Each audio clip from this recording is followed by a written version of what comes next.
வீரமாமுனிவர் பதிவு செய்கிறார். அடிபட்டதிலே சதைகள் பீத்து தொங்கி எலும்புகள் வெளியே தெரிந்தன. Jesus was tortured like anything. சித்திரவதை செய்யப்பட்டார்.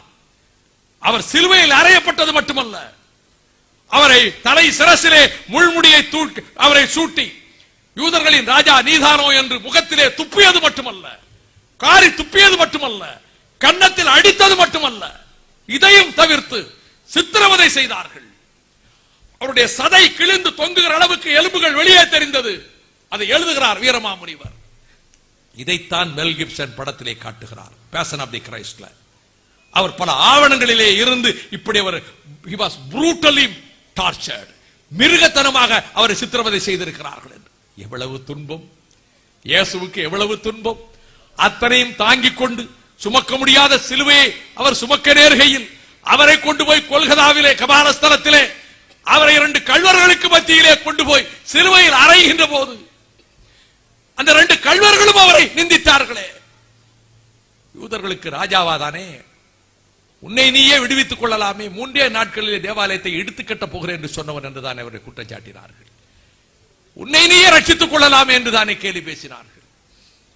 இவ்வளவு துன்பமும் அவருக்கு இழைக்கப்பட்டு இயேசு பெருமானுடைய வாழ்க்கையில் அவருக்கு இழைக்கப்பட்ட இந்த துயரத்தை நினைக்கிற போது எனக்கு என்னவென்றால், அன்றைக்கு 2 கள்வர்களை பக்கத்திலே வைத்து அவரை கொடுமைப்படுத்தி சித்திரவதை செய்து கேலி செய்து பரிகாசம் செய்து அவரை சிலுவையில் அறைந்து நிந்தித்தார்களே. பாருங்கள் சகோதரர்களே, இன்றைக்கு உலகமே கொண்டாடுகிறது அவர் பிறந்த நாளை. That is the contrast. அவர் பிறந்ததும் ஒரு மாட்டுக்குட்டிலே, அவருக்கு கொடூரமான முறையிலே சிலுவையில் அறைந்தார்கள். சிலுவையில் அறைகின்ற வழக்கம் அதற்கு முன்பும் இருந்தது. ஏபியன் கணவாயிலே 6000 பேர் ஸ்பார்டகஸோடு சென்ற புரட்சிக்காரர்கள் சிலுவையில் அறையப்பட்டார்கள். அது ரோம் நாட்டிலே அந்த வழக்கம் இருந்தது. யாருக்கு தண்டனை கொடுக்க வேண்டும், உயிரோடு அவர்களை அழிக்க வேண்டும் என்று சொன்னால் சிலுவையில் அறைந்து விடுவார்கள். நாள் கணக்கிலே அந்த சிலுவையிலே கிடந்து உணவும் தண்ணீரும் இன்றி அவர்கள் செத்து போவார்கள். அப்படிப்பட்ட முறையிலேதான் அவர்கள் இப்படிப்பட்ட கொடுமைகளை செய்து இயேசுவை சிலுவையில் அறைய வேண்டும் என்று முடிவெடுத்தார்களே, அப்படி அவர்கள் இந்த கணவாயிலே இத்தனை பேர் கொல்லப்பட்டார்கள் சொன்னோம் அல்லவா, அதுவரை அது மரண தண்டனை விதிக்கின்ற சின்மமாக இருந்தது. ஆனால் சகோதரர்களே, கொல்கதாவுக்கு பின்னர் அது கோடிக்கணக்கான மக்கள் வழிபடுகிற சின்னமாகிவிட்டது. The cross which was meant to torture, to kill people. சிலுவை என்பது, கிராஸ் என்பது கொலை செய்வதற்கான கருவியாக கருதப்பட்டது. ஆனால் கொல்கதாவுக்கு பின்னர், after the crucifixion of Jesus Christ, அது சேவையின் சின்னமாக, மீட்சியின் சின்னமாக, ரெசரக்ஷனின் சின்னமாக, கருணையின் சின்னமாக, அன்பின் சின்னமாகிவிட்டது, நம்பிக்கையின் சின்னமாகிவிட்டது.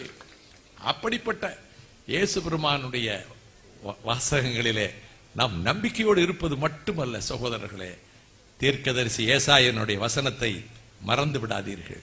அவர் சொல்கிறார், உனக்கு முன்னே போய் கோணலானவைகளை செவ்வையாக ஆக்குவேன், வெண்கல கதவுகளை உடைத்து இரும்பு தாழ்பாள்களை முறித்து அந்தகாரத்திலே இருக்கின்ற பொக்கிஷங்களையும் ஒளிப்படத்திலே இருக்கக்கூடிய புதையல்களையும் உனக்கு கொடுப்பேன் என்று சொன்னார். ஓ தாகமாய் இருக்கின்றவர்களே, நீங்கள் எல்லோரும் என்னிடத்திலே வாருங்கள். பணமில்லாதவர்களே வாருங்கள், தாகமாய் இருக்கின்றவர்களே வாருங்கள், தண்ணீர்கள் அண்டைக்கு வாருங்கள். ஆமா, அதைத்தானே சொன்னார். கர்த்தர் என் மேய்ப்பராய் இருக்கிறார், என்னை அமர்ந்த தண்ணீர்கள் அண்டைகளை கொண்டு போய் விட்டு புல்லுள்ள இடத்துக்கு அழைத்து போகிறார் என்றாரே, அதை போல அவர் எசாயாவிலே அந்த வாசகத்தை சொல்லுகிற போது, வாருங்கள் பணமில்லாதவர்களே வாருங்கள், வந்து வாங்கி சாப்பிடுங்கள், நீங்கள் பணமின்றி விலையுமின்றி பாலும் உணவும் திராட்சரசமும் பருகுங்கள், வாருங்கள் செவியை சாய்த்து என்னிடம் கேளுங்கள், தாவீதுக்கு அருளிய நிச்சயமான கிருபைகளை உங்களுக்கு நித்திய உடன்படிக்கையாக ஏற்படுத்துவேன். எவ்வளவு நம்பிக்கை ஊட்டுகின்ற வாசகம்! என் நினைவுகள் உங்கள் நினைவுகள் அல்ல, உங்கள் வழிகள் என் வழிகளும் அல்ல. பூமியை பார்க்கிலும் வானங்கள் எவ்வளவு உயர்ந்திருக்கிறதோ அதை போல உங்கள் நினைவுகளை பார்க்கிலும் என் நினைவுகளும், உங்கள் வழிகளை பார்க்கிலும் என்னுடைய வழிகளும் உயர்ந்திருக்கின்றது. மாரியும் உறைந்த மழையும் வானத்திலே இருந்து இறங்கி மீண்டும் திரும்பாமல் பூமியை நனைத்து முளை கிளம்பும்படி செய்து விதைக்கிறவனுக்கு விதையையும் பசிக்கின்றவனுக்கு உணவையும் தருகிறதோ அதை போல என்னுடைய வசனமும் அது வெறுமையாக திரும்பி போகாமல் நினைத்த காரியத்தை வாய்க்கும்படி செய்யும். ஆகவே நீங்கள் நம்பிக்கையோடு செல்லுங்கள். ஆம், மலைகளும் பர்வதங்களும் அது முழக்கமிட்டு வெளியின் மரங்கள் எல்லாம் கைகொட்டி உங்களுக்கு வாழ்த்து சொல்லும். முச்சடிக்கு பதிலாக தேவதாரு விருட்சம் முளைக்கும், காஞ்சொரிக்கு பதிலாக மிருது செடி எழும்பும். அப்படி நம்பிக்கையோடு இருங்கள். வாழ்க்கையில் நம்பிக்கையோடு இருப்போம். சக மனிதர்களை நேசிப்போம்.